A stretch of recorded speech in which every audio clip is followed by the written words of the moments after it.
हरि ओम। श्री विष्णु सहस्रनाम स्तोत्र की श्रवण साधना के आज के 7वें दिवस में मैं आप सबका हार्दिक स्वागत करता हूं। आइए शांति पाठ से आरंभ करें। अपने मोबाइल फ़ोन साइलेंट पे रखिए।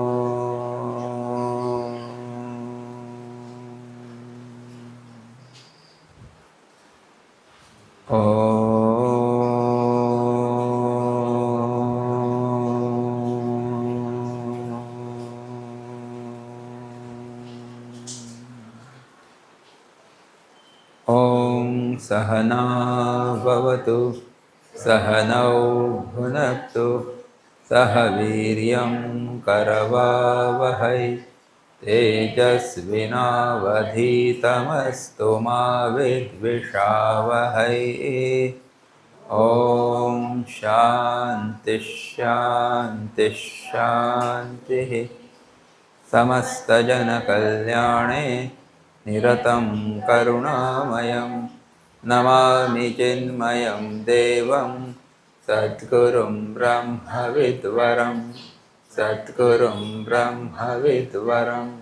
वसुदेवसुतं देवं कंसचाणूरमर्दनं देवकी परमानन्दं कृष्णं वन्दे जगद्गुरुं बुद्धिर्बलं यशोधैर्यं निर्भयत्वम् अरोगता अजाड्यं वाक्पटुत्वं च हनुमत्स्मरणात् भवेत्।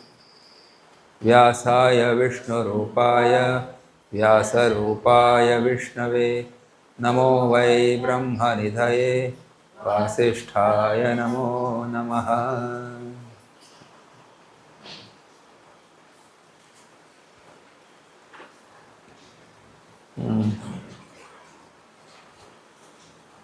पेज 44 भजन नंबर 15। शिव जी का एक भजन बोलेंगे, चिन्मय भजनावली। पेज 44 भजन नंबर 15। जय शंकरा अभयंकरा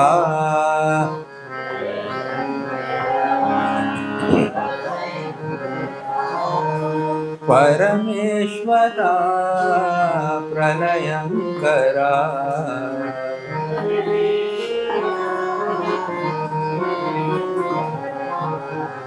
जय शंकरा गौरीवरा गंगाधरा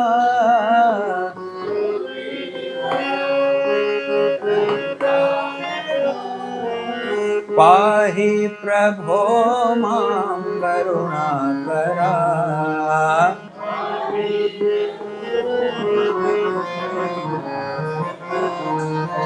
जय शंकरा अभयंकरा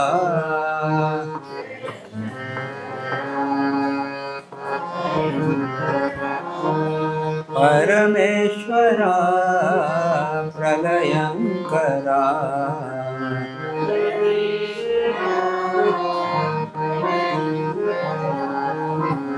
जय शंकरा कैलासवासा परमेश्वरा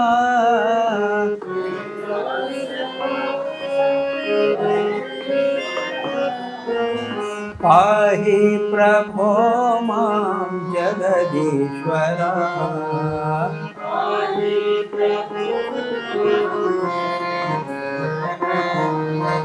जय शंकरा अभयंकरा जय शंकरा अभयंकरा परमेश्वरा प्रलयंकरा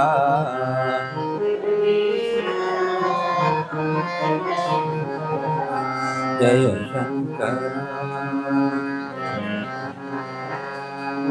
जय शंकरा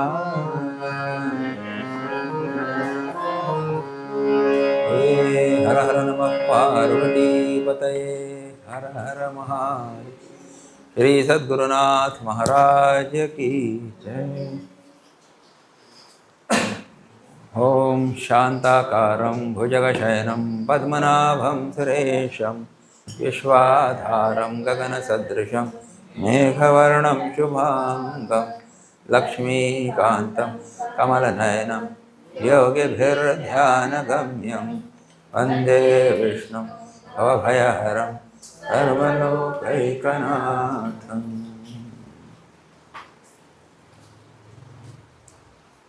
कल हमने 26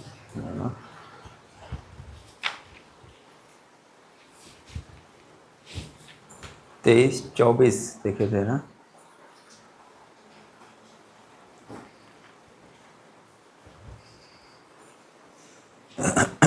सर्वस्व होना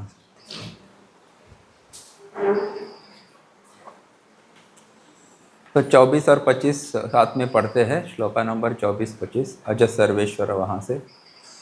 अज सर्वेश्वर सिद्ध सिद्धि सर्वादिरच्युतः वृषा कपिरमेयात्मा सर्वयोग विनिसृतः वसुर्वसुमनः सत्यः समात्मा संविदः समः अमोघः पुंडरीकाक्षो वृषकर्मा वृषाकृतिः। 26वां देखा था। हाँ अच्छा, तो वो भी गाएंगे। चलो। रुद्रो बहुशिरा बभ्रुर्विश्वयोनिश्शुचिश्रवाः अमृतः शाश्वतस्थाणुर्वरारोहो महातपाः। चलो। तो करीब हमने 117 नाम देखे हैं अब तक। 118 नेम्स या 17 नेम्स और भगवान विष्णु। तो ये विष्णु सहस्त्र नाम के ऊपर श्रवण साधना हम लोग ले रहे हैं। श्रवण साधना का मतलब क्या है? श्रवण ही साधना है। श्रवण करना एक साधना है। जैसे जप एक साधना होती है, पूजा एक साधना होती है, वैसे श्रवण करना भी एक साधना है। तो हर महीने में 7 दिन हम ये साधना करते हैं, श्रवण साधना। और इस बार जो विषय चुना है वो क्या है? हाँ, श्री विष्णु सहस्रनाम स्तोत्रम, जो महाभारत में प्राप्त हुआ है और जो भीष्म पितामह ने युधिष्ठिर से कहा, जो अब वो शरशय्या पे थे, तो उस वक्त उनके मन में जो भी कन्फ्यूजन हुआ, युद्ध होने के बाद वो राजा बनना नहीं चाहते थे, क्योंकि उनको लगा कि मैं ही इस पूरे नरसंहार का कारण हूँ, उत्तरदायी हूँ। मेरे लोग वजह से इतने सारे लोग मरे, तो मुझे ऐसा सिंहासन नहीं चाहिए, राजा नहीं बनना है, मैं जाता हूँ वन में। उनको एक प्रकार का मोह हुआ, डिप्रेशन में चले गए। तब उनको कैसे वैसे राजा बना के फिर श्री कृष्ण भगवान उनको भीष्म पितामह के पास लेके जाते हैं और वो उनसे बहुत सारे प्रश्न पूछते हैं, अच्छा, धर्म के बारे में वगैरह। और आखिर में परम धर्म क्या है आदमी का, वो क्या बोलते हैं, उसके बारे में पूछते हैं। किसका जप करना चाहिए जिससे हमको मुक्ति होती है, आदि उन्होंने पहले प्रश्न पूछे हैं। उसके उत्तर में भीष्म पितामह ने कहा कि अगर जप करना है, पूजा करनी है, ध्यान करना है, जो भी सब कुछ अगर करना है तो भगवान विष्णु का ही करो आप। तो फिर उन्होंने ये विष्णु सहस्र नाम बता दिए स्तोत्र के रूप में, जिसका हम एक एक नाम का अर्थ हम लोग देख रहे हैं। तो अभी तक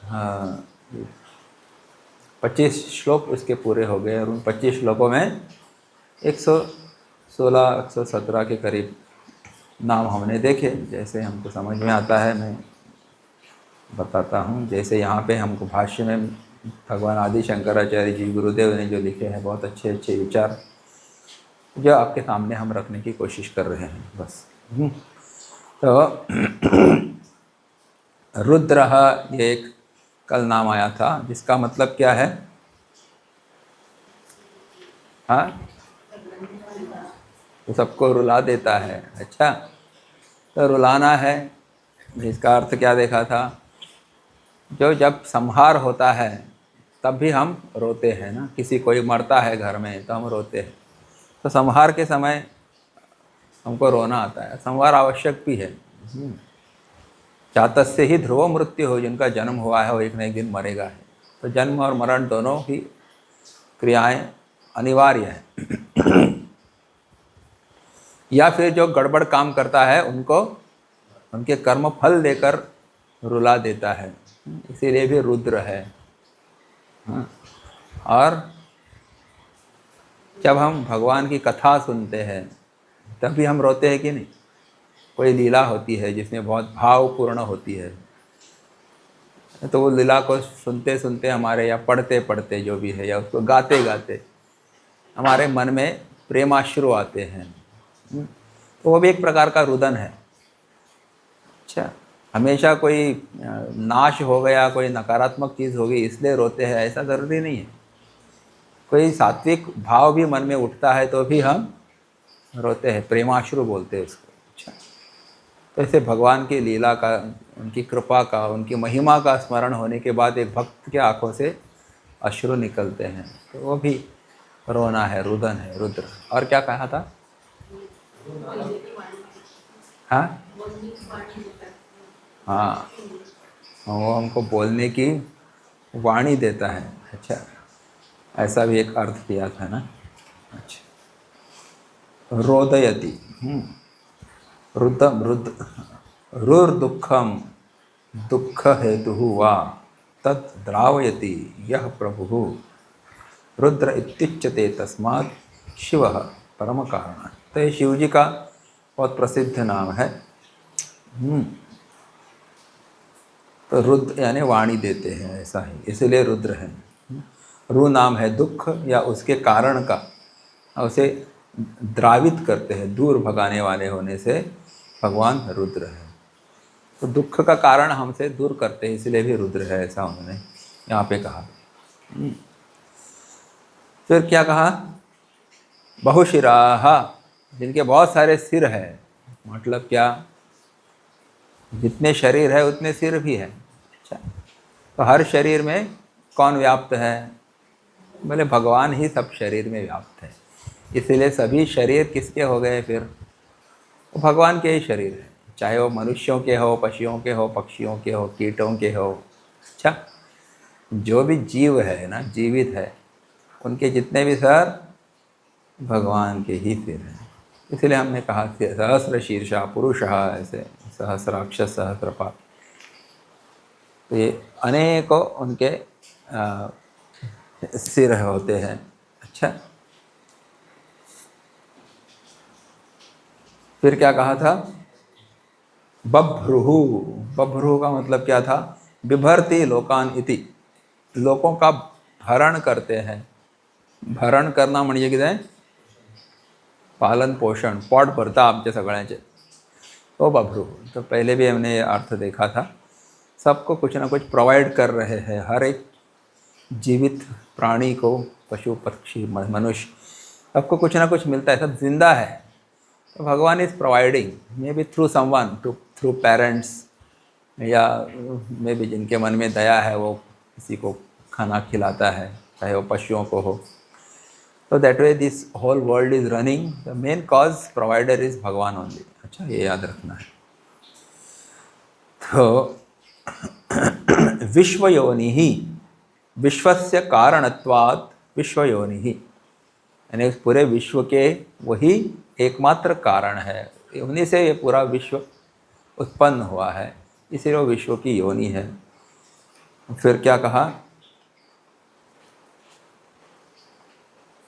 शुचिश्रवाः, ऐसा कहा है। तो शुचीनि श्रवांसी नामानि श्रवणीयास श्रवणीयांसेति शुचिश्रवाः। मतलब क्या है, भगवान श्रव यानी शुचि यानी पवित्र है, अर्थात उनके नाम सुनने योग्य है, इसलिए वे श्रुतिश्रवाः कहे गए हैं। तो श्रुति का मतलब है जो श्रव शुचि। तो अगर कुछ सुनने योग्य पवित्र है तो वो कौन है या क्या है, बोले भगवान का नाम। तो बाकी सब चीज़ें क्या है, दुनिया की सब चीज़ें जो है, उनकी बातें हैं, वो हमारे मन में काम, क्रोध, लोभ, मोह, डिस्टर्बेंस ये सब उत्पन्न कर सकती हैं। लेकिन भगवान का नाम, भगवान की कथा, उनकी लीला, हाँ, या उनके तत्व के ऊपर श्रवण प्रवचन सुनना, इससे हमारा मन पवित्र हो जाता है, कान भी पवित्र हो जाते हैं। तो भागवत में कहा है, जो कान भगवान की कथा नहीं सुनते वो क्या है, सांप के बिल की तरह है, ऐसा बोलते हैं, काय उपयोग नहीं देते। तो इसीलिए भगवान के नाम ही सुनने योग्य है। तो ऐसे इसीलिए उनको शुचिश्रवा। श्रवा का अर्थ कीर्ति भी है, भगवान पवित्र कीर्ति वाले हैं, इसीलिए भी शुचिश्रवा ऐसा उनका नाम है। तो श्रवा का मतलब होता है कीर्ति, यानी उनकी कीर्ति, उनका क्या बोलते हैं उसको, फेम नहीं, वो भी सुनने लायक है। वैसे बहुत सारे लोग फेमस होते हैं, लेकिन उनकी फेम के बारे में जो कहानियाँ होती है वो सुनने लायक होती है क्या? हाँ, किसी का मर्डर करके, किसी को धोखा दे के, किसी को चीटिंग करके, ये सब करके लोग फेमस होते हैं। उनकी भी अपनी किताबें छपती है, कोई छापता नहीं तो खुद अपना लिख देते हैं वो, हाँ।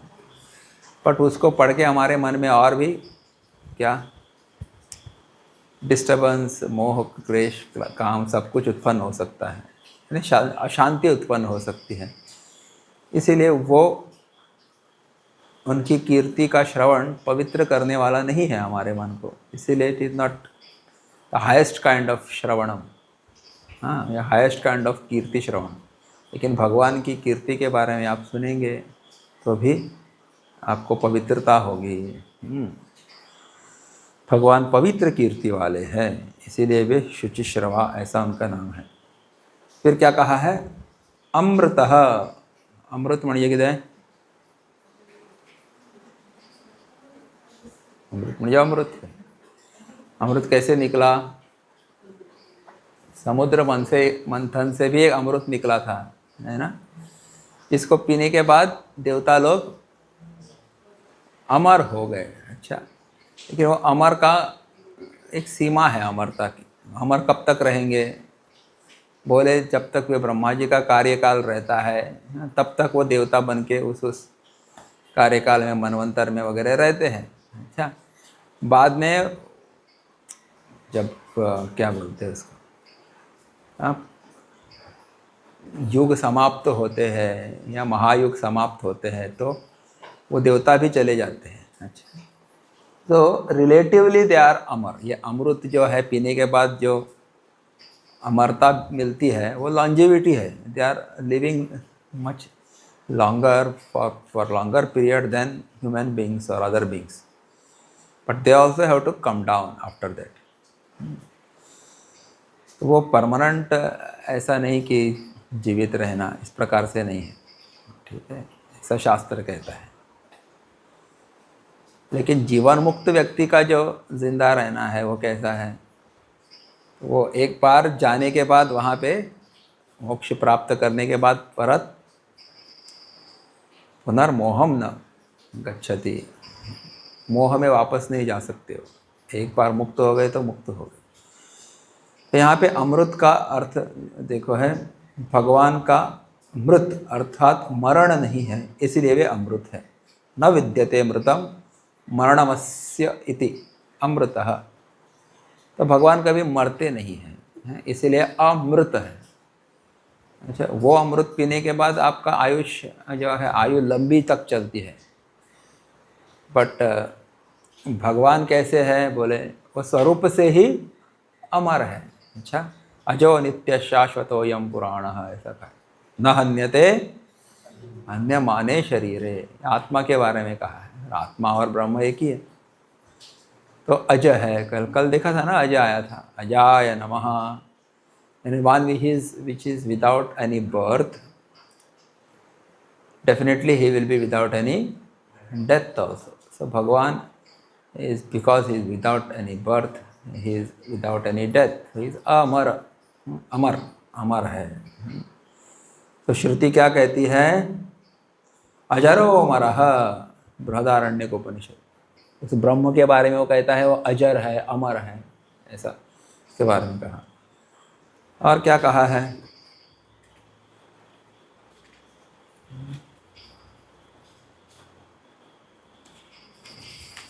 अमरः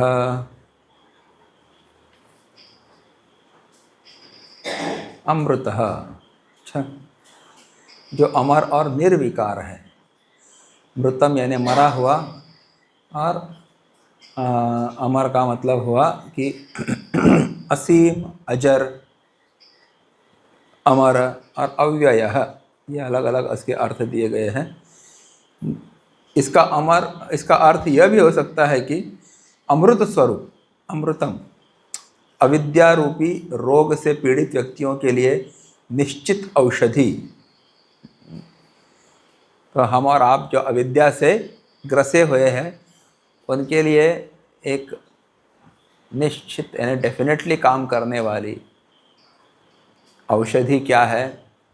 बोले भगवान का नाम है। अच्छा, भगवान का रूप है, गुण है, लीला है, धाम है, स्वरूप है, उसको भी हम सुनेंगे, उनके ऊपर चिंतन करेंगे, ध्यान करेंगे, तो हम भी वैसे ही बन जाएंगे। हाँ, इस अविद्या से उत्पन्न जो भी अपूर्णताएं हैं, उससे हम भी बच जाएंगे, हम भी अमर हो जाएंगे। अमृत का अर्थ मोक्ष भी है। इस प्रकार यह इंगित किया गया है कि वह सदा मुक्त है, शुद्ध सत की अवस्था। अमृत मणि है एक अर्थ मोक्ष। अच्छा, तो भगवान मोक्ष स्वरूप है, तो हमेशा मुक्त है वो। तो इसीलिए हम लोग क्या कहते हैं, गुरुदेव का आखिरी नाम क्या है? नित्य शुद्ध बुद्ध मुक्त स्वरूप, स्वरूपाय नमः। तो हमेशा नित्य है, शुद्ध है, बुद्ध यानी ज्ञान स्वरूप है, मुक्त है, नित्य शुद्ध बुद्ध मुक्त स्वरूप, ऐसे भगवान। शाश्वत स्थाणु, शाश्वत स्थाणु म्हणजे किती काय? वो ईश्वर जो स्थायी यानी शाश्वत है, और अचल यानी स्थाणु है। शाश्वत म्हणजे किती है? तो एक ही जगह पे रहता है। हाँ, कोई चीज़ एक जगह पे हो सकती है लेकिन हिलती डुलती हो सकती है। जैसे वृक्ष होते हैं ना, वृक्ष जगह पे एक ही होते हैं, उनका मूल जो है एक जगह पे ज़मीन में गाढ़ा होता है अंदर, लेकिन हवा आती है तो हिलते हैं। तो वो क्या है? शाश्वत तो है, लेकिन स्थाणु नहीं है, दे कीप ऑन मूविंग। तो शाश्वत स्थाणु का मतलब क्या है? नीचे भी स्थिर है, ऊपर भी स्थिर है, हमेशा स्थाणु, विदाउट एनी मॉडिफिकेशन, कोई विकार नहीं होता उनमें। तो ऐसी हमारी आत्मा कैसी है? ये आत्मा के बारे में डिस्क्रिप्शन है। वैसे विष्णु हमारे आत्मा है, तो that which never what keeps on changing its form and its anything. अच्छा, तो हमेशा अपरिवर्तनशील रहती है। As compared with our body, our self is what? Without any motion, without any modification. शरीर में नित्य विकार होते रहते हैं, लेकिन आत्मा शाश्वत है और स्थाणु एक ही जगह पे रहते हैं, अचल रहती है वो। यहाँ पे कहा है, वह जो अमर होने के कारण अपरिवर्तनशील यानी निर्विकार है, और सभी कालों में स्थायी यानी शाश्वत होने के कारण समान है। अच्छा, और जो अपने चैतन्य स्वरूप में अपरिवर्तनशील रहता है। स्थाणु हो तो शाश्वत और स्थाणु तो जिसमें कोई परिवर्तन नहीं होता, सभी कालों में। त्रिकाले अपि तिष्ठति इति सत कल देखा था, तीनों कालों में भी बिना किसी परिवर्तन के जो रहता है वही शाश्वत है और अपने चैतन्य स्वरूप में अपरिवर्तनशील रहता है। तो चैतन्य कैसा है? चैतन्य में भी कोई परिवर्तन नहीं होता। अच्छा, जैसे कोई बल्ब रहते हैं ना, बल्ब, ट्यूबलाइट वगैरह जो पहले की आती थी, जब पहली बार ट्यूबलाइट डालते हैं डे वन वेरी बहुत ब्राइट जलती है वो, बट आफ्टर 6 months और 1 year उसकी जो ल्यूमिनोसिटी थोड़ी थोड़ी थोड़ी डिम होने लगती, कम होती है। हाँ, फिर एकदम डिम हो जाती है, फिर उसको चली भी जाती है। तो मेरे भगवान के का तेज ऐसा नहीं है बोले जो कम होता है, घटता बढ़ता रहता है, ऐसा नहीं है। वो हमेशा एक समान तेज वाले हैं। अच्छा, ने जो चैतन्य है उसका जो तेज है वो हमेशा एक सा रहता है। इसीलिए चैतन्य जो अपने चैतन्य स्वरूप में अपरिवर्तनशील रहता है और शाश्वत स्थाणु का एक अर्थ, शाश्वत स्थाणु एक शब्द है और इसलिए दोनों शब्दों का एकबद्ध अर्थ होगा स्थायी एवं अविकारी। जीवन में स्थायी रूप से निर्विकार तत्व विष्णु है। स्थायी भी ऐसा आणि इधर ऐसा अविकारी, इसमें कोई विकार नहीं होता। तो हमको भी इससे क्या पता चलना चाहिए? व्यावहारिक जीवन में इसका उपयोग कैसे करेंगे? जब भी हम किसी को वचन देते हैं तो क्या करना है? उसके ऊपर अड़े रहना है, शुड नॉट चेंज। एक बार शब्द दे दिया तो उसको बदलना नहीं है। तो भगवान जब अवतार लेते हैं और लीलाएं करते हैं तो भी हम देखते हैं कि उनका वो स्वभाव रहता है। रघुकुल रीति सदा चली आई, प्राण जाई पर वचन न जाए।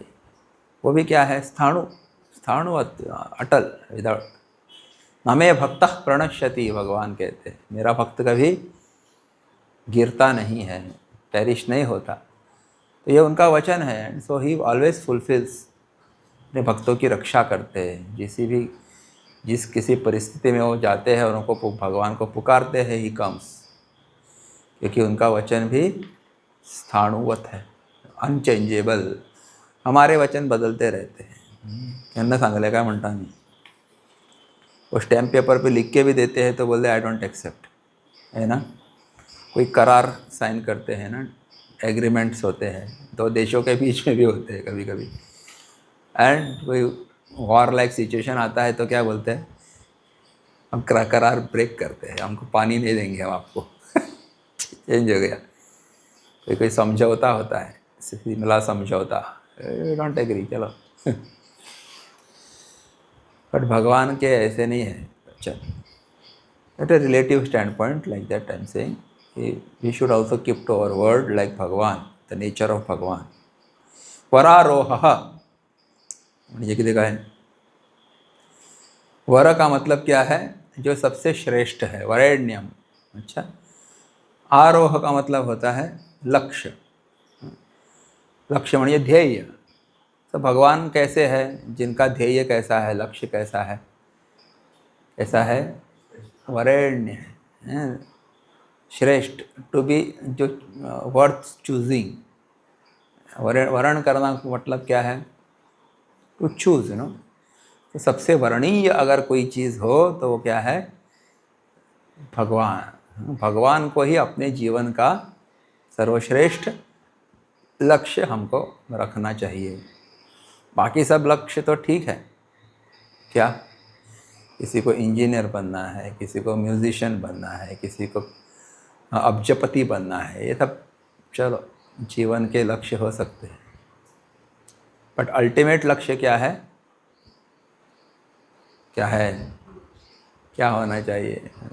मोक्ष होना चाहिए। अच्छा, टू नो दैट भगवान who is with seated in my own heart. अच्छा, वरेण्य। तो जो सबसे वरेण्य लक्ष्य है, आरोह का मतलब है वरेण्य, आत्मा का सिंहासन सबसे वरेण्य है, क्योंकि प्रकृति की अपूर्णताएं आत्मा यानी पुरुष में नहीं, जड़ प्रकृति के बंधन से मुक्ति आत्मा के अनंत स्वरूप को प्राप्त करना है। तो सबसे श्रेष्ठ भगवान ही क्यों है चूज करने के लिए, वर्ण करने के लिए? क्योंकि उसमें किसी प्रकार की अपूर्णताएं नहीं है, बोलते हैं लिमिटेशंस आर नॉट देयर। मनुष्य में लिमिटेशंस हो सकती है, शरीर की, स्वभाव की, बुद्धि की, in different situations we change, we have our own limitations, बोलते हैं ना। वो आदमी अच्छा है but he has is limitations, सब कुछ नहीं कर सकता, थोड़ा थोड़ा काम करता है, but he is a good man but not complete, परिपूर्ण नहीं है। ये सब इस स्वभाव के दोष है, शरीर के कुछ क्षमताएं कम है, उसकी बुद्धि की थोड़ी कम है। ऐसे होता है परम्यूटेशन कॉम्बिनेशन, हमारे जीवन में हमको लोग मिलते हैं। लेकिन हाँ, ये प्रकृति की अपूर्णताएं हैं, भले ऐसे पुरुष में नहीं होती, आत्मा में नहीं होती।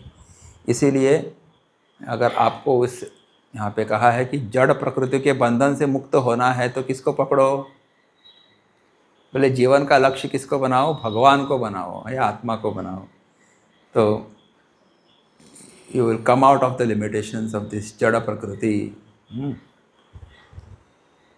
हाँ, वरारोह, जड़ प्रकृति के बंधन से मुक्ति आत्मा के अनंत स्वरूप को प्राप्त करना है।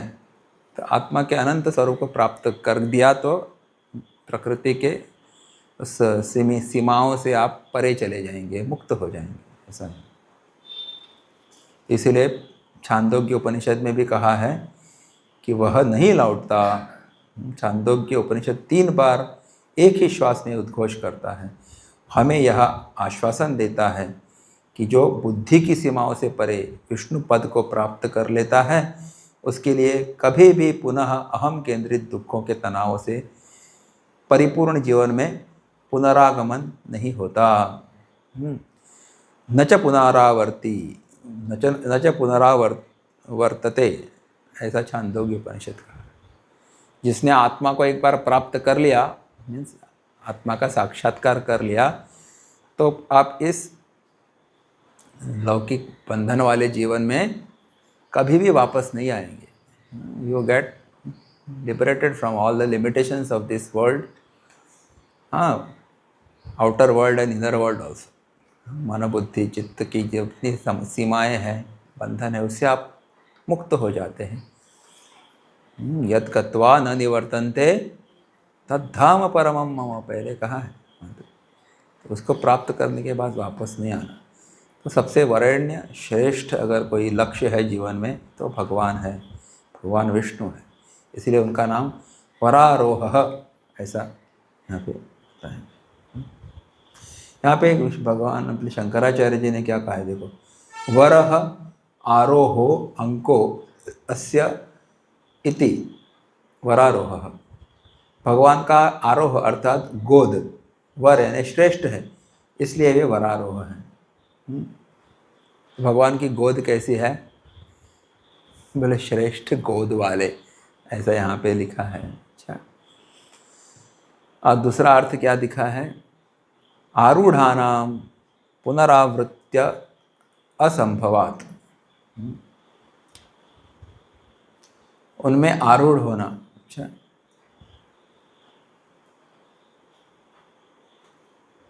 वर है, उत्तम है, इसलिए वे वरारोह हैं, क्योंकि उनमें आरूढ़ हुए प्राणियों को फिर संसार में नहीं आना पड़ता। तो अगर बाकी सब चीज़ों के ऊपर आरूढ़ हो जाएंगे तो वापस आना पड़ेगा, आप गिर भी जाएंगे। अच्छा, कोई घोड़े के ऊपर आरूढ़ होता है, मोटरसाइकिल के ऊपर आरूढ़ होता है, तो आपको घोड़ा या मोटरसाइकिल सही सलामत वापस लाए, इसकी कोई शाश्वती नहीं। लेकिन आप भगवान के गोद में अपने आप को रखेंगे या भगवान के स्वरूप को, ज्ञान मार्ग की दृष्टि से भगवान के स्वरूप को प्राप्त करेंगे तो कभी गिरेंगे नहीं ऊपर से। अच्छा, भगवान की भक्ति करेंगे, उनसे प्रेम करेंगे तो भी वो कभी आपको नहीं गिरने देंगे। ऐसा उनका वचन है। तो इसीलिए यहाँ पे वरारोह ऐसा उनका नाम है। फिर क्या है, महातपाह ना, वरारोह महातपाह। महातपः के बारे में भगवान शंकराचार्य जी कहते हैं, महत् सृज्य विषयम तपो ज्ञानम अस्य इति महातपाः यस्य ज्ञानमयम तपः मुंडकोपनिषद इति श्रुते है, ऐसा कहा है। तो भगवान का सृष्टि विषयक तप ज्ञान अति महान है, इसलिए वे महातपाः ऐसा है।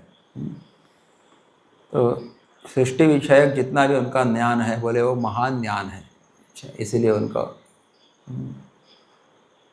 तप ज्ञान अति महान है, इसलिए महातपा ऐसा कहा गया है। एनीवे, तप का मतलब क्या होता है? तप तप तप ऐकतात नाही, तप केलं आहे बुरगे मनशान। तप का मतलब एक अर्थ होता है कि अपने इंद्रियों को एकाग्र करना, ये एक तप है। आप यहाँ पे 1 घंटा, सवा घंटा, 1.5 घंटा बैठते हैं और सुनते हैं, समझो, है ना? और उस सुनते श्रवण के दौरान आपका मन किधर भी नहीं भटकता, केवल वक्ता के पास रहता है। तो क्या हो गया? समझो कि आपने मन के ऊपर एक विजय प्राप्त की। तो ये तप है बहुत का, एकाग्र रहना। आजकल मैं स्कूल में जा रहा हूँ तो टीचर्स हमको यही बोलते कि भुरग्याची एकाग्रता ना आता पहिली भशेन, अकडे चंचल डिस्ट्रॅक्ट जाता भुरगे, तांकां एकाग्र कशें करप हेच आमकां त्रास। अच्छा, ते दवरात, कोण बसपा ना, शंबर फाटे रहतात ते। अच्युत बनना चाहिए आपको। अच्युत का मतलब जो गिरता नहीं है, गिराता भी नहीं है। तो एकाग्रता मन की, दूसरी इंद्रियों की एकाग्रता। अच्छा, जब एक इंद्रिय किसी वस्तु में लगा हो तो वहाँ से हटता नहीं है, तो उसके वो करने के, वो हासिल करने में भी बहुत मेहनत लगती है। इसलिए अवधूत के 24 गुरुओं में एक गुरु कौन था? शरकृत, बाण करने वाला, लोहार जो होता है ना, तो अपने बाण तैयार कर रहा था, उसको धार दे रहा था, और उसके दुकान के सामने से राजा का जुलूस निकला, लेकिन उसको बिल्कुल सुनाई नहीं दिया उसका जो ड्रम बीट्स और लोग जा रहे हैं उनके पीछे पीछे। वो जस्ट एकाग्र चित्त से अपना काम करते रह रहा था। क्या पावरफुल एकाग्रता होगी उनकी। हमारे को कोई प्रवचन के दौरान कोई पुट करके पीछे आवाज आता है तो तुरंत कौन है लगा, वो पीछे देखना भी इतना फास्ट होता है, मुझे लगता है कभी उनकी गर्दन टूटेगी, इतना फास्ट देखते लोग हैं। तो देखते हैं, उनको पता है।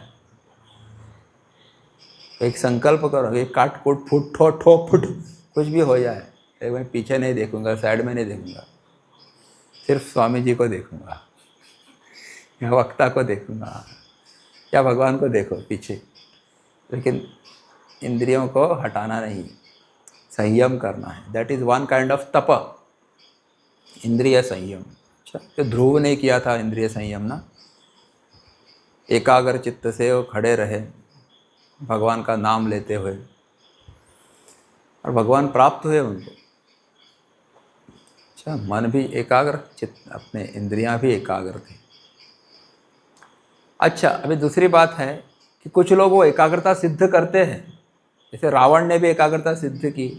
अच्छा, हिरण्याक्ष, हिरण्यकश्यप, इन्होंने भी एकाग्रता सिद्ध की, तप किया, लेकिन मांगा क्या भगवान से? जब भगवान प्रसन्न हुए तो सब लौकिक चीज़ें मांगने लगी। मैं कभी मरूँ नहीं, मैं इसके हाथ से नहीं मरूँ, मैं इस कंडीशन में नहीं मरूँ, उस कंडीशन में नहीं मरूँ, मेरे समान कोई पहलवान ना हो, वगैरह वगैरह वगैरह। यही चीज़ें मांगी, भक्ति नहीं मांगी उन्होंने भगवान की, मुक्ति भी नहीं मांगी। तो केवल चित्त एकाग्र होना, इंद्रियां एकाग्र होना, ये पर्याप्त नहीं है, लेकिन साथ में क्या होना चाहिए? मन भी शुद्ध होना चाहिए।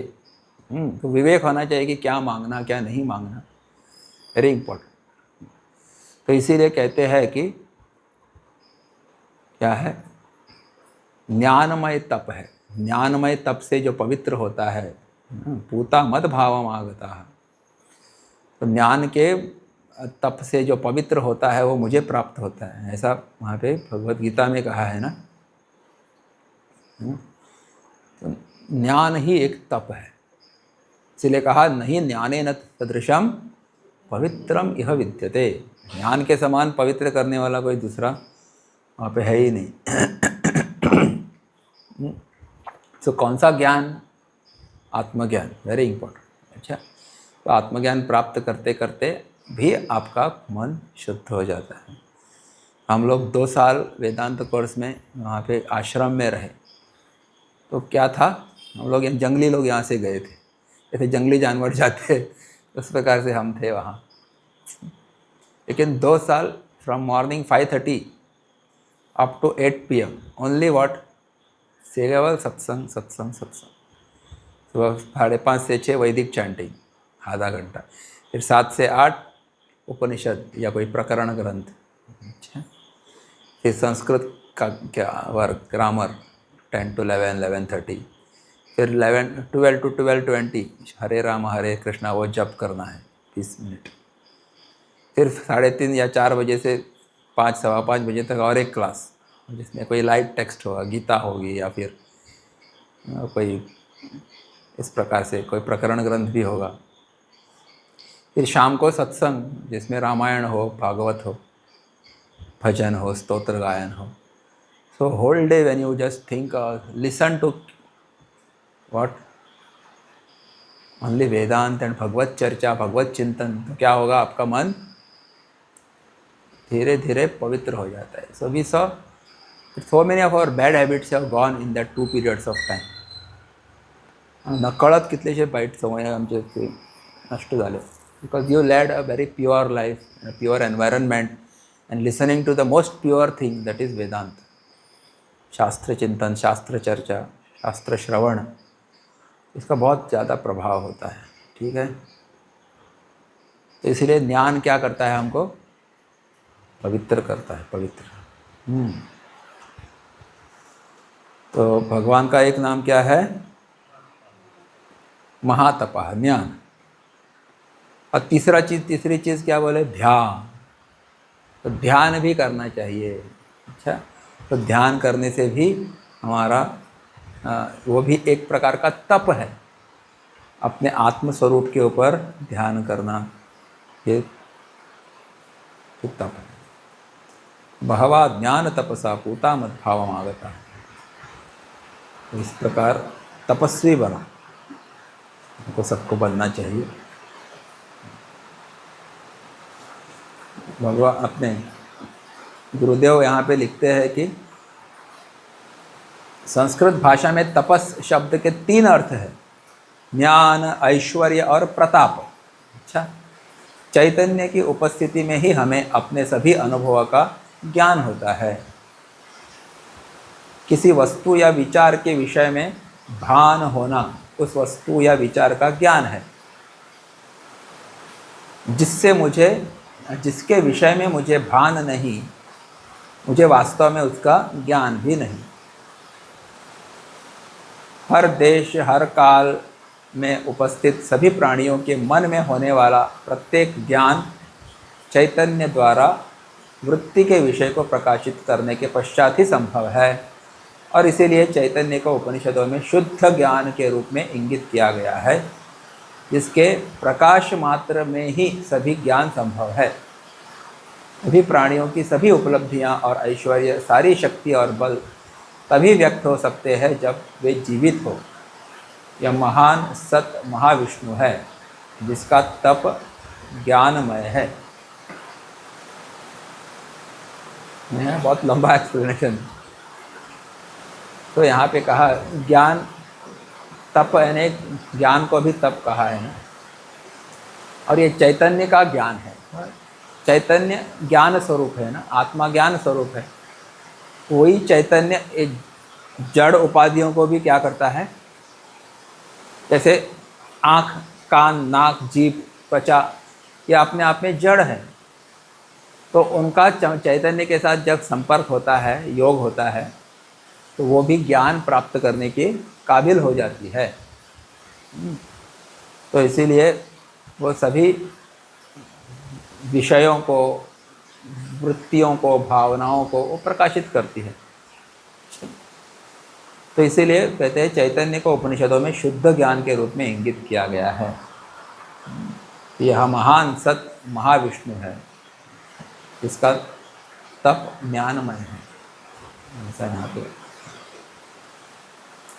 तो सभी प्रकार की उपलब्धियाँ, प्राप्तियाँ, जो भी है सिद्धियाँ हमको तभी प्राप्त होती है जब ये चैतन्य का प्रकाश हमारे साथ हो, नहीं तो हम जड़ हो जाएंगे, मृत प्राय हो जाएंगे।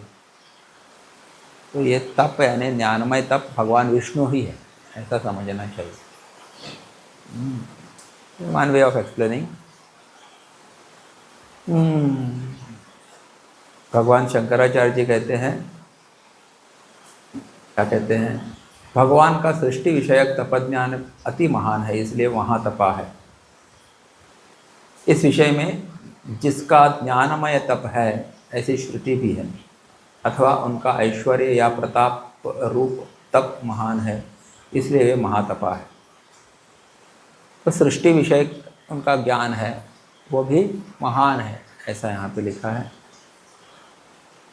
मतलब क्या है, इतनी सारी उन्होंने बड़ी सृष्टि बनाई है, उसको संचालित करते हैं, लेकिन कहीं पे कोई केओस नहीं, एक्सीडेंट नहीं है, है ना। गुरुदेव कहते थे दिस क्रिएशन इज नॉट क्या केओस बट कॉस्मोस। इतने सारे ग्रह नक्षत्र वगैरह तारे सब घूम रहे हैं, लेकिन कभी इनमें आपस में टक्कर नहीं होती। तो भगवान का इतना ज्ञान है कि वो सब ऐसे ऑर्गेनाइज कर रहे हैं कि कभी कोई इस प्रकार से अपघात नहीं होता। मनुष्यों के आप देखो कितने सारे, हर दिन कोई ना कोई मर ही रहा है इन दिनों में गोवा में, 1-2 एक्सीडेंट तो होते ही है। और कल परसों तो इतना भयानक एक्सीडेंट था कि वो गाड़ी कौन सी वो पहचान में नहीं आ रही थी, सब देख रहा था, उसको मॉडल भी ढूंढने के नहीं मिलता, बीच में ही ऐसे टक्कर मार दी थी गाड़ी के पेट में। अबार गाड़ी, क्या ड्राइविंग करते होंगे। तो आए दिन एक्सीडेंट होते रहते। ह्यूमन क्रिएशन तो उसमें दोष बहुत है। भगवान का क्रिएशन कैसा है, भगवान का ज्ञान ही ऐसा है, उत्तम है, महातप, महाज्ञान वाले। His whole creation is very perfect that way. महातपा। तो ऐश्वर्य और उनका प्रताप रूप तप महान है, इसलिए वो महातपा है। तो महा ऐश्वर्य वाले हैं या महाप्रतापी है, पराक्रमी है। चला खूप सांगपाचे असं एकूण एक विचार केला नहीं, तो बहुत सारा।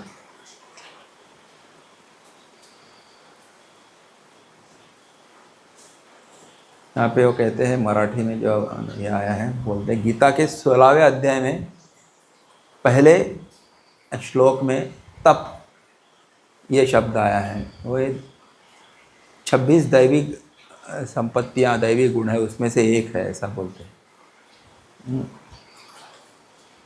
और आगे 17वें अध्याय में तप के ये कायिक, वाचिक और मानसिक तपस, इस प्रकार के 3 भाग भगवान बताते हैं। अच्छा, देव, ब्राह्मण, गुरु और विद्वान, इनका पूजन करना और शुचिर्भूत होना, ब्रह्मचर्य और अहिंसा का पालन करना, ये कायिक तप है, ऐसा कहते हैं। मन में उद्वेग जो देने वाले जितने भी कार्य हैं उनको नहीं करना, सत्य, प्रिय और हितकारक भाषण और स्वकर्म का स्वाध्याय का अभ्यास, ये वाचिक तप है। और मन हमेशा प्रसन्न रखना, सौम्यता, मुनि के समान वृत्ति रखना, मन के ऊपर एकाग्रता रखना, शुद्ध भावना रखना, ये मानसिक तप है। 17 चैप्टर ऑफ भगवत। स्वधर्म का पालन करने के लिए आत्मशुद्धि के लिए, भगवान की प्राप्ति के लिए जो हम कष्ट करते हैं उसको भी तप ऐसा कहते हैं। तप का मतलब है श्रम या फिर कष्ट करने की महान शक्ति। जिनकी ये शक्ति महान है, अद्वितीय है, उनका नाम है महातपाः। ठीक है, वो भगवान है।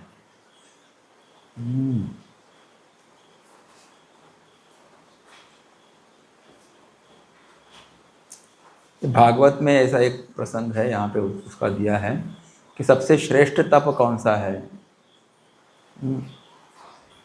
तो वो उद्धव ने भगवान को पूछा था, बोले, तो उन्होंने क्या उत्तर दिया, कामस त्यागस तपः स्मृतम, कामनाओं का त्याग करना ही तप है, ऐसा वो कहते हैं। तो ऐसा तप करने के लिए ताकत चाहिए, बोले, क्या वो अपने पास है? नहीं है तो क्यों नहीं है? होनी चाहिए, ऐसा प्रश्न है। तो कामनाओं का त्याग भी एक प्रकार का तप, वेरी डिफिकल्ट, करेक्ट। इतनी सारी इच्छाएं मन में होती रहती है हमारे, तो इनका त्याग करना भी तप है। So many aspects of this word तप, महातपाः। आगे 17वां श्लोक रिपीट करो मेरे साथ। सर्वगः सर्वविद् भानुः विश्वक्सेनो जनार्दनः वेदो वेदविदव्यङ्गो वेदांगो वेदवित् कविः।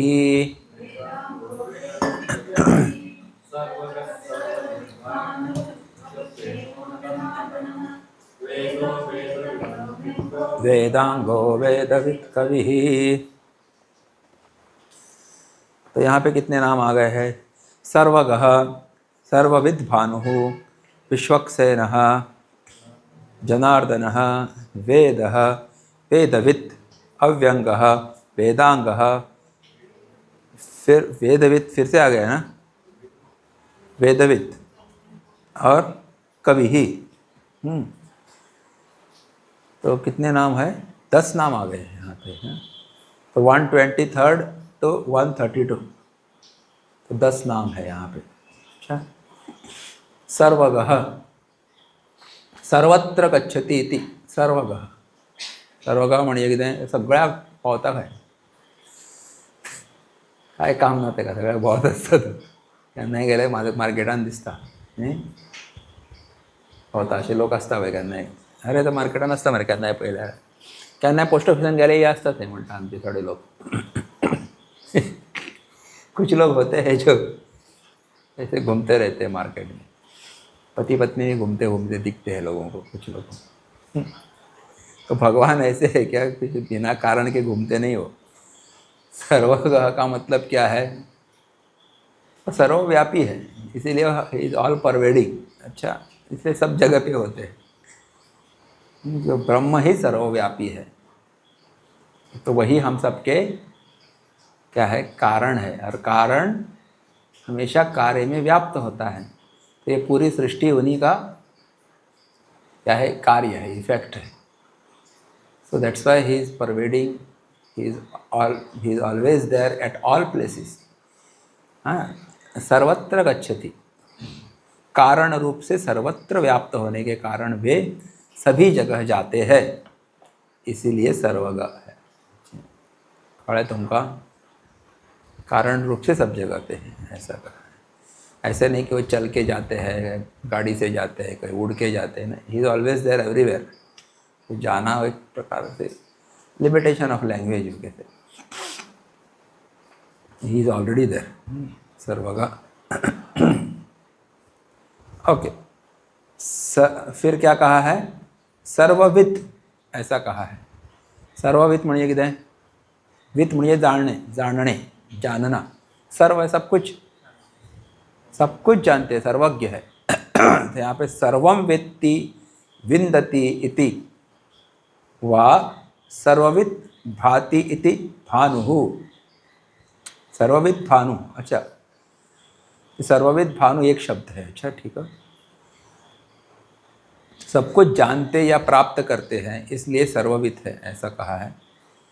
तो भगवान का एक नाम सर्वज्ञ भी है ना, तो सब कुछ जानते हैं या सब कुछ प्राप्त है उनके लिए, ये सर्वविद है। तथा भासते हैं इसलिए भानु है।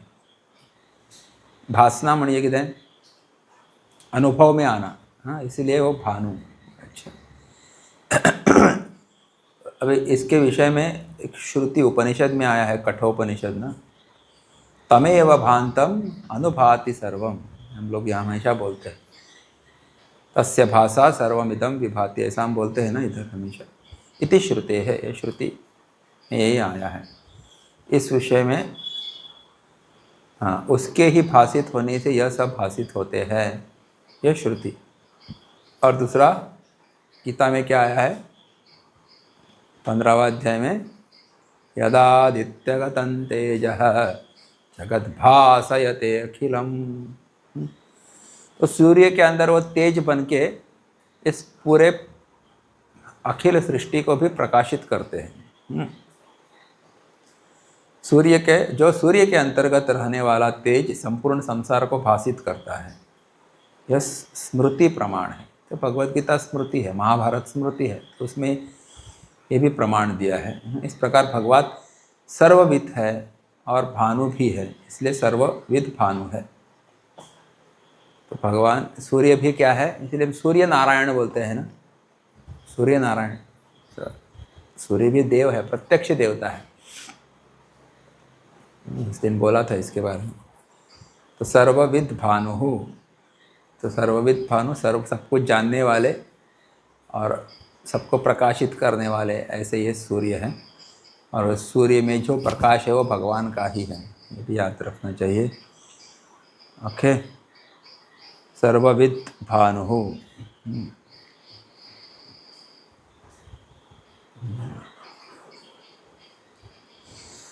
ओके ठीक है। विश्वक्सेनः, विश्वक का अर्थ सर्व, सब कुछ ऐसा होता है, और सेना है सैन्य जिसको बोले, यानी जिसकी सेना सब जगह पे है, वो कौन है, विश्वक्सेनः। अच्छा, त्याची सेना सगळीकडे नसत आहे। अरे बाबा, म्हणजे हांगाय असं काय, हांगाय त्याची सेना असं। यहाँ पे क्या कहा है, विश्वक इस अव्यय पद का अर्थ है सर्व। भगवान के रणोद्योग मात्र से दैत्य सेना सब और तितर बितर हो जाती है या भाग जाती है, इसीलिए विश्वक सेना है। रणोद्योग, तो रण के ऊपर उद्योग करना, यानी एक बार भगवान रण में आ जाते हैं तो शत्रुओं की सेना, असुरों की सेना क्या हो जाती है, अब भाग जाती। तितर बितर होना यानी क्या, they get scattered, they run away because of fear. तो ऐसी भगवान की सेना है। तो सब जगह पे उनकी सेना है, और उनकी सेना भी कैसी है, बहुत पावरफुल है। अच्छा, भगवान रामचंद्र जी ने कौन सी सेना का आधार लिया, वानर सेना। अच्छा, वानर थे, उनके पास कोई शस्त्र भी नहीं थे लड़ने के लिए, क्या लेके लड़ते थे, उनके खुद हाथ में जो नाखून है, हाँ, वो नाखून से ही सबको नोचते थे, या कोई पत्थर फेंकते थे या लकड़ी फेंकते थे। इस प्रकार से ऐसी सेना थी उनको, लेकिन उन्होंने कितना पराक्रम किया उस सेना ने, है कि नहीं, सब उस राक्षसों को मार गिराया। तो भगवान अपनी सेना लेके जाते थे, पृथ्वी भी हिलती थी बोलते। एक बड़ा सुंदर गीत है, आई जस्ट सी, ये आरएसएस में वो गाते हैं, सब पहला शब्द मुझे याद नहीं है, कौन सा है, के जात को राम जी की सेना चली, पहला क्या है, हर हर महादेव, अंक की चाँत को, धर्म के प्रताप को। कोई धुन निकालो जल्दी से, ये दे दो। फिर शोधनगढ़ तो उसमें पूर्ण रामायण की जो वानरों की सेना जाती है उसका वर्णन किया है। बड़ा ये समर गीत है, जोश दिलाने के लिए वो गीत गाते हैं वहाँ पे वो लोग।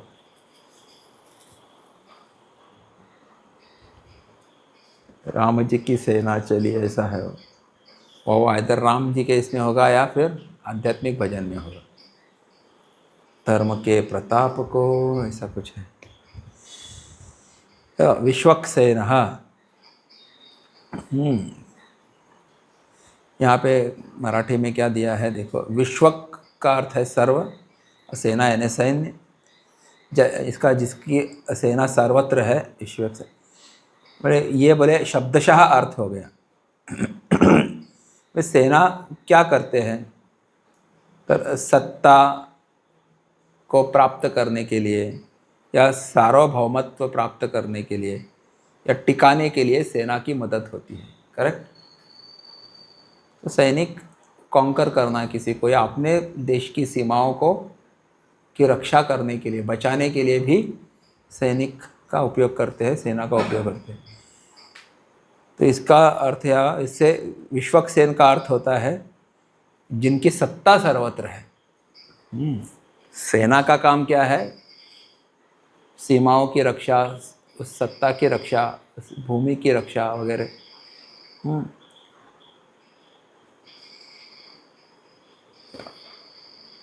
तो इसीलिए विश्वक्सेन का मतलब है जिनकी सत्ता सर्वत्र है। सर्वत्र सत्ता का मतलब क्या है, यहाँ पे सत्ता म्हटल्यावर आपण भौगोलिक प्रांतावर असा अर्थ गृहीत धरतो, पण सत्ता भूभागावर असते, धनावर असते, शरीरावर इतकेच काय तर मनावर सुद्धा असते। मनावर सत्ता मिळते ती अधिकाराने नव्हे तर प्रेमाने। जेव्हा ज्याची अशा प्रकारे सर्वत्र सत्ता आहे तो विश्वक्सेन। त्या विश्वक्सेनाची माझ्या मनबुद्धी इत्यादी सर्वावर सत्ता असल्यामुळे मी जिवंत आहे। तो यहाँ पे सत्ता का अर्थ बताया है। केवल सत्ता भूभाग के ऊपर ही नहीं होती बोले, लेकिन सत्ता धन के ऊपर भी होती है। कोई धन ही हड़प लेके बैठता है ना, हड़प के बैठता है। सत्ता हमारे शरीर के ऊपर भी होती है। भगवान चाहे तो हमारे शरीर को रोगों से ग्रस्त भी कर सकते हैं या रोग से मुक्त भी कर सकते हैं, दोनों है। मन के ऊपर भी सत्ता होती है। तो भगवान अपने भक्तों के मन के ऊपर सत्ता करते हैं।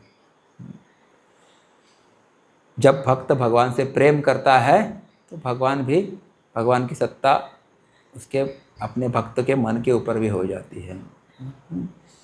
एंड देन वो क्या करता है, हाँ यहाँ पे कहा है कि ऐसे भगवान की सत्ता मेरे मन बुद्धि पर है इसलिए मैं जीवित हूँ, ऐसा कहते हैं। पेज नंबर 71 पे है, देखो page number 71। Will sing this bhajan. अच्छा, आपको भी मज़ा आएगा।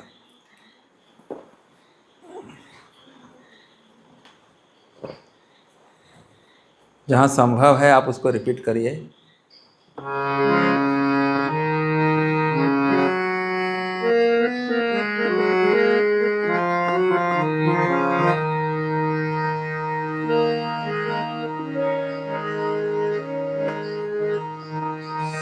पापियों के नाश को, धर्म के प्रकाश को, मना पापियों के नाश को, धर्म के प्रकाश को, राम जी की सेना चली, राम जी की सेना चली। हर हर महादेव, हर हर महादेव। जय भवानी, जय भवानी, जय भवानी। पाप अनाचार में, घोर अंधकार में, पाप अनाचार में, घोर अंधकार में एक नई ज्योति जली, राम जी की सेना चली। हर हर महादेव, हर हर महादेव। जय भवानी, जय भवानी, जय भवानी। निश्चर हीर करेंगे धरती, यह प्रण है श्री राम का। जब तक कामना पूर्ण होगा, नाम नहीं विश्राम का। उठे उसे मिटाने चले कि जिसका मंत्र वयं रक्षाम का। समय आ चला निकट राम और रावण के संग्राम का। तीन लोक धन्य है, देवता प्रसन्न है। तीन लोक धन्य है, देवता प्रसन्न है। आज मनोकामना फली, राम जी की सेना चली। हर हर महादेव, हर हर महादेव।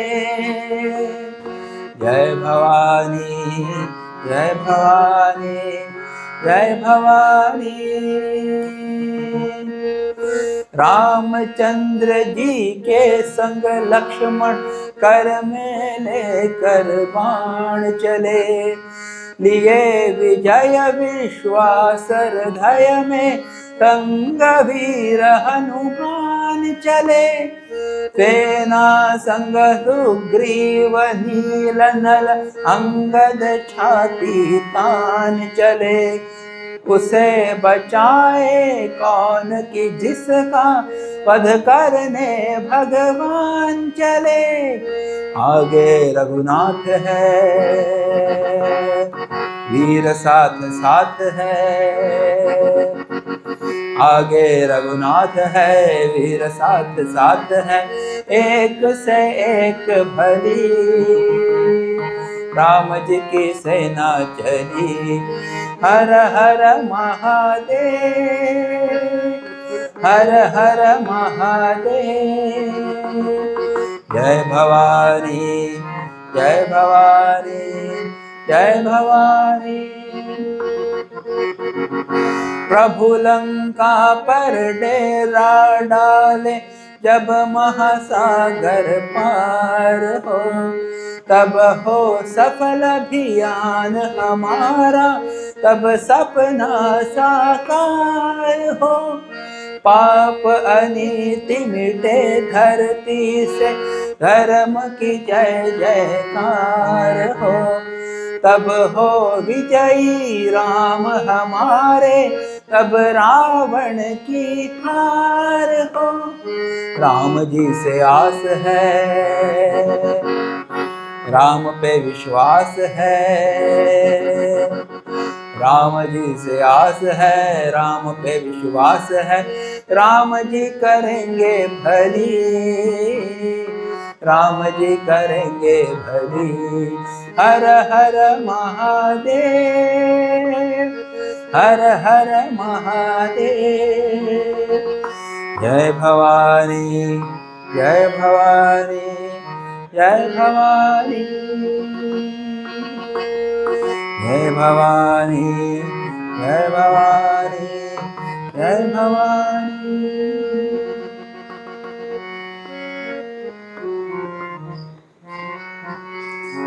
बोलिए सियावर रामचंद्र के।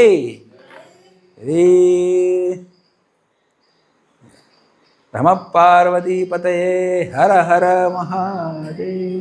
श्री आदि पराशक्ति माता की जय। बड़ा समर गीत है, बड़ा पावरफुल है। तो क्या है? विश्वक सेना, भगवान की सेना है। फिजिकल सेना भी हो और बहुत सर्वव्यापी है।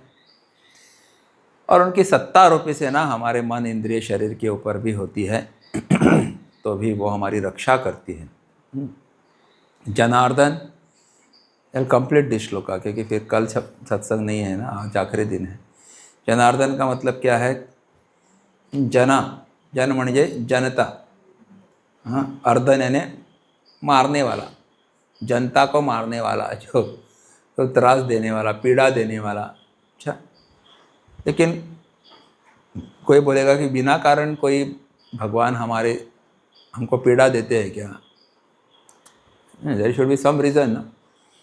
तो पीड़ा देना यानी क्या कि जैसे हमने कर्म किए थे, अगर गड़बड़ कर्म किए होंगे तो फल रूप में हमको गड़बड़ ही फल मिलेंगे। तो देने का काम कौन करता है? भगवान ने प्रोग्राम करके रख दिया है, जैसा कर्म वैसा फल। वो कर्माध्यक्ष है, कर्म फलदाता भी है। So he gives you fruits of your actions as per your actions. अच्छा, तो दैट वे जनार्दन, तो आपको पीड़ा होती होगी उससे, लेकिन you cannot escape, you cannot blame God. Actually blueprint आपने ही दिया था उसके अनुसार उसने आपको सब मिल गया है, मिल रहा है। और वो परेशान किसको करते हैं? बोले दुर्जन, जैसे रावण जैसे, उनको परेशान बहुत किया उन्होंने, तो बात मान नहीं रहे थे। मनवाने की बहुत सारी कोशिश की गई। अच्छा, सीता जी को लौटा दो, हाँ, हम लेके जाएंगे चुपचाप, माफ़ कर देंगे, लेकिन नहीं, युद्ध करके ही, हिम्मत है तो युद्ध करके लेके जाओ। तो फिर अनिवार्य हो गया। वैसे ही पांडवों का भी युद्ध, वैसे भगवान ने तो क्या किया था, संधि करने का बहुत प्रयत्न किया, लेकिन मान नहीं रहे थे। बाद में युद्ध अटल हुआ और मर गए सब।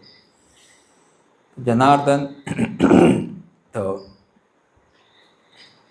भगवान का काम ही है विनाशाय च दुष्कृताम और धर्म संस्थापनार्थाय।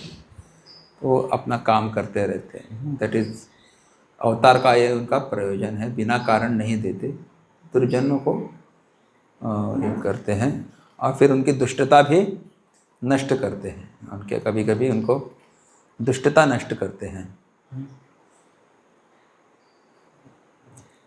वेद, वेद का मतलब होता है टू नो, जानना।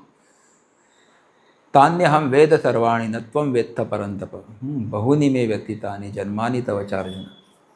तो भगवान कहते हैं कि अर्जुन, तेरे और मेरे बहुत सारे जन्म हुए हैं, तुमको पता नहीं कुछ भी, लेकिन मुझे ज्ञान है।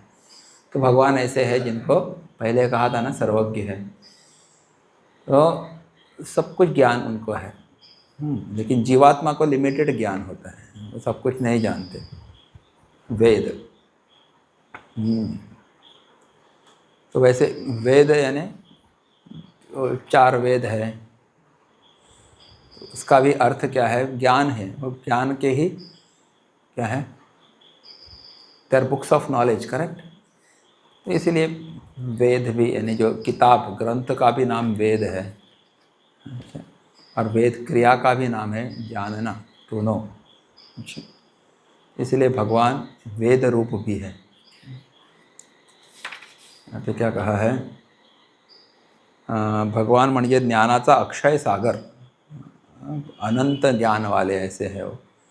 ते सर्वज्ञ तर आहेतच, पण ते इतरांचे सर्वांचे अज्ञान दूर करून त्यांना ज्ञानदीप प्रज्वलित करतात, त्यांचा ज्ञानदीप प्रज्वलित करतात।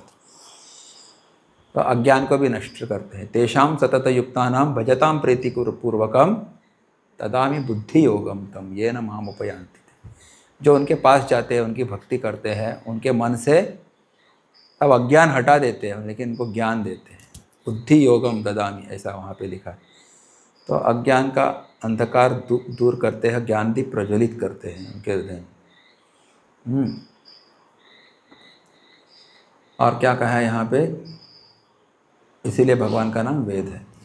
कि आपण जो वेदाचा अर्थ गृहीत धरतो, ते चार वेद अपौरुषेय आहेत। ऋषींना ते स्फुरले, त्यांचे ज्ञान झाले। ते ज्ञान कोणी करवले? भगवंतांनी, आणि म्हणून त्यांचे नाव वेद आहे। तो जो चार वेद है, ऋग्वेद, यजुर्वेद, साम, अथर्व, पहले भी हमने देखा कि भगवान की ही ये सांस है, यस्य निश्वसित हो स्वयं। वो ऋषियों को उनके ध्यान की चरम सीमा में उनको दिखाई दिए वो। बोले वो किसकी कृपा से दिखाई दिए? बोले वो भगवान की कृपा से, इसलिए उनका नाम वेद है। ऐसा हो गया। वेदवितः, वेदवित यानी वेदों के ज्ञान को जो जानते हैं उनको क्या कहा गया है? वेद। वेदांत कृत वेद विदेव चाहम, ऐसा गीता में कहा है ना। वेदांत कृत वेदवित,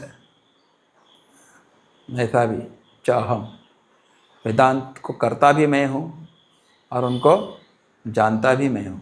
अच्छा, बिना जाने कैसे करेंगे बताओ? कोई चीज़ उत्पन्न करने के लिए ज्ञान होना चाहिए, तो वेदांत को उन्होंने उत्पन्न किया because he knew about it that way.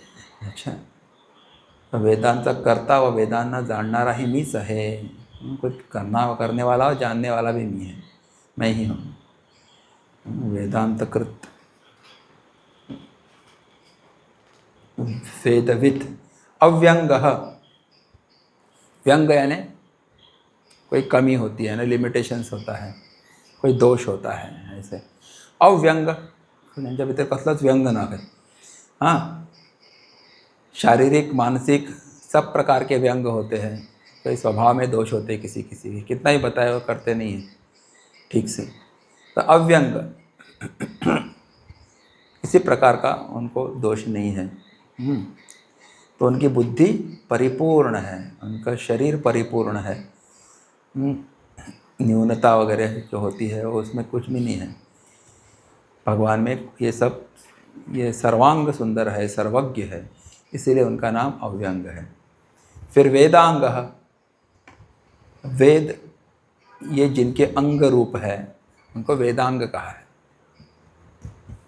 वेद ही उनके अंग है, इसीलिए वेदांग। अरे वेद और वेदांग, इसके बारे में, वेद क्या है? जैसे 4 वेद हमको पता है, और वेदांग का मतलब क्या है? वेदों के 4 भाग होते हैं। 4 वेद हैं। कौन से? ऋग्वेद, यजुर्वेद, साम, अथर्ववेद, 4 उपवेद भी होते हैं। बोले कौन से? आयुर्वेद है, स्थापत्य वेद है, फिर गंधर्व वेद है, और फिर कौन सा है? और कौन सा है? ये धनुर्वेद। अच्छा, इस प्रकार के 4 उपवेद हैं। और वेदांग का अर्थ क्या है? बोले ये शिक्षा है, कल्प है, निरुक्त है, व्याकरण है, छंद है और ज्योतिष, ये षड अंग है वेदांग। तो ये सब क्या है? बोले ये सब भगवान ही है। अच्छा, इस दृष्टि से वेदांग वह जिसके वेद अंग हैं। केनोपनिषद में अंतिम पद्यों में गुरु आग्रह पूर्वक कहते हैं कि सभी वेद आत्मस्वरूप परमात्मा के अंग है। तो उपनिषदों में भी आया हुआ है। अच्छा, वेदाः सर्वांगानि, केनोपनिषद में आया है। वेदविद फिर से आया है, जो वेदों पर विचार करता है वह वेदविद है। हाँ, केवल शब्दार्थ हमें वेदों में चर्चित सूक्ष्म विषय की सच्ची धारणा नहीं दे सकता। उनकी उद्घोषणा पर निरंतर चिंतन ही हमें उसके भावार्थ के शिखर तक ले जा सकता है। भगवान स्वयं उद्घोष करते हैं कि उन्होंने न केवल वेदों का प्राकट्य किया, अपितु वे ही समस्त वेदों के ज्ञाता भी है। फक्त शब्दार्थ कळून काय जावपाना म्हणतात ते, पण त्याचा अर्थ कळपाक जाय। तो भगवान ने उनको प्रकट भी किया है और उनके हर एक सूक्ष्म से सूक्ष्म अर्थ को भी वो जानते हैं। इसीलिए उनका नाम क्या है? वेदविद, ऐसा कहा है। तो इसीलिए हमको भी क्या करना है? वैदिक मंत्रों को जानने की, एक तो रटो उनको, बोलो। जैसे गीता पठन हम करते हैं, बच्चों से करवाते हैं। नेक्स्ट स्टेप क्या है? Chant, study, know and live. Chanting के बाद स्टडी करना है, स्टडी करने के बाद ज्ञान होगा, ज्ञान होने के बाद जीना है, उसको उतारना है जीवन में, तो आप सुखी हो जाएंगे, सफल हो जाएंगे। वेदविद। कवि ही, कवि, कवि का मतलब ये कविता करने वाला नहीं केवल, हाँ, कवि का मतलब है दृष्टा। अच्छा, जो न देखे रवि वो देखे कवि, जो सब कुछ देखता है। कवि का मतलब सर्वज्ञ भी होता है, वन हु नोस एवरीथिंग, क्रांतदर्शी ऐसा भी कहते हैं। हाँ, तो भूत वर्तमान भविष्य ये सबको जानने वाले जो है वो है कवि, वो भगवान का ही एक नाम है। तो ईशावास्य उपनिषद में हम पढ़ते हैं दृष्टा ज्ञानी, यहाँ पे एक रेफरेंस दिया है, कविर मनीषी परिभू स्वयंभू, ईशावास्य। तो भगवान का नाम कवि है ऐसा दिया है। आप दृष्टा ज्ञानी है, नान्योस्ति दृष्टा, बृहदारण्यकोपनिषद में। तो भगवान का नाम कवि है, इसको बताने के लिए कुछ रेफरेंस यहाँ पे दिए हैं। तो उस ईश्वर के अतिरिक्त कोई दृष्टा नहीं है ऐसा भी कहा है, वही तो दृष्टा है। तो कवि, कवियों में मैं उशना कवि हूँ ऐसे कवि शुक्राचार्य के बारे में भी कहा है। कहाँ?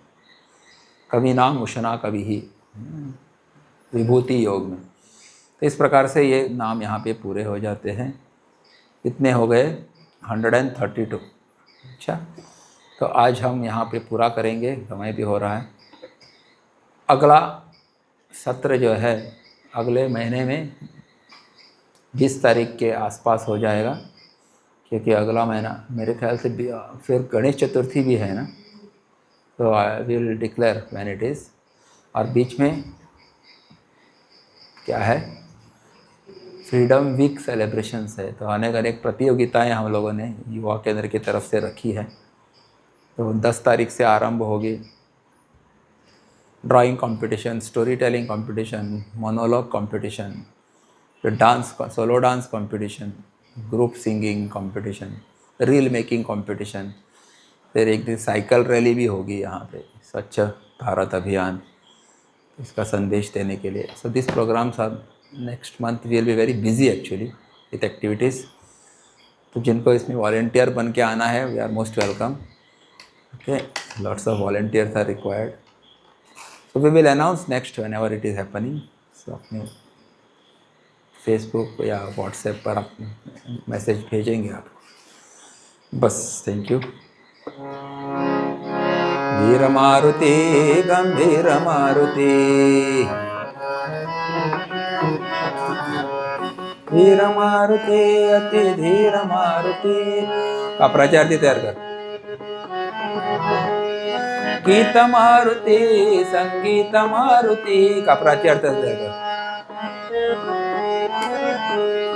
दूत मारुति रामदूत मारुति, भक्त मारुति परम भक्त मारुति,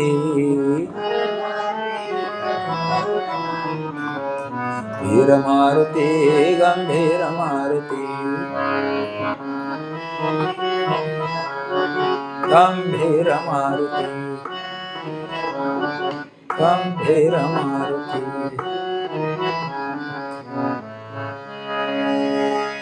ओम पूर्णमदः पूर्णमिदं पूर्णात् पूर्णमुदच्यते पूर्णस्य पूर्णमादाय पूर्णमेवावशिष्यते। ओम शांति शांति शांति। हरि ओम श्री गुरुभ्यो नमः। हरि ओम। आज इस सत्र का आखिरी दिवस है, इसलिए आखिरी दिन जिनको गुरु दक्षिणा अर्पण करनी है तो ऑनलाइन देख रहे हैं वो भी कर सकते हैं। डिस्क्रिप्शन में हमारे अकाउंट का नंबर भी मिलेगा आपको, अकाउंट डिटेल्स। करने के बाद हमको अवश्य इन्फॉर्म करिए, आपका पैन कार्ड नंबर और मोबाइल नंबर एड्रेस हमको लगेगा, so that we can give receipt to you. Hari Om.